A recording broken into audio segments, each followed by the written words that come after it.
अपने कान में ईयरफोन्स डाल लो। क्या डाल भी लिए? बहुत तेज हो रहा है, बहुत तेज हो रहा साल। मागच्या जन्माची पुण्य असावी, तुझ्या पोटी जन्म घेतला.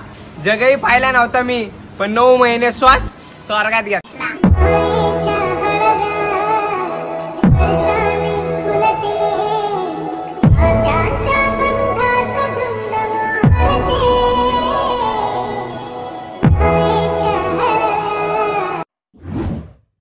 नमस्कार भावांनो, जय शिवराय. स्वागत आहे तुमचं तुमच्या लाडक्या भावाच्या यूट्यूब चॅनल श्लोक क्रिएशनमध्ये एका नवीन आणि इंटरेस्टिंग व्हिडिओसोबत. तर भावांनो, आजचा आपला व्हिडिओ खूप कडक झाला आहे आणि त्या व्हिडिओचा तुम्ही डेमो व्हिडिओ बघितला आहे. जर भावांनो डेमो व्हिडिओ आवडला असेल तर एक लाईक करा. तर भावांनो, तुम्हाला पण असा व्हिडिओ बनवायचा असेल तर एक छोटेच काम करायचं आहे, आपला व्हिडिओ एंडपर्यंत बघायचा आहे, तेही न स्किप करता. त्यामुळे तुम्हाला व्हिडिओ स्टेप बाय स्टेप समजेल आणि व्हिडिओ बनवताना कोणत्याही प्रकारची अडचण येणार नाही. तर असा व्हिडिओ बनवताना जे काही मटेरियल लागेल ते आपण आपल्या वेबसाईट म्हणजे www.shlokcreationyt.blogspot.com या आपल्या वेबसाईटवर सर्व मटेरियल आपण प्रोव्हाइड केलंय. तिकडून तुम्ही सर्व मटेरियल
म्हणजे काही अशा प्रकारे होऊन जाईल. जिकडे भावांनो 8-10च्या बीट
त्यानंतर आपल्या परत बिटमॅप प्रोजेक्ट लिंकवर यायचं आहे. बिटमॅप प्रोजेक्ट लिंकवर आल्यानंतर भावांनो पुढे जरासं स्क्रोल करायचं आहे.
मला कसा वाटला नक्की कमेंट करून सांगा. चॅनलला फर्स्ट टाइम आला असेल तर चॅनलला सबस्क्राईब करायलाच नका, कारण आपल्या चॅनलला रोज अशा प्रकारे नवनवीन व्हिडिओ अपलोड असतात आपल्या मराठी भाषेतून. तर भेटूया एका उद्याच्या नवीन व्हिडिओमध्ये. तोपर्यंत जय हिंद, जय महाराष्ट्र.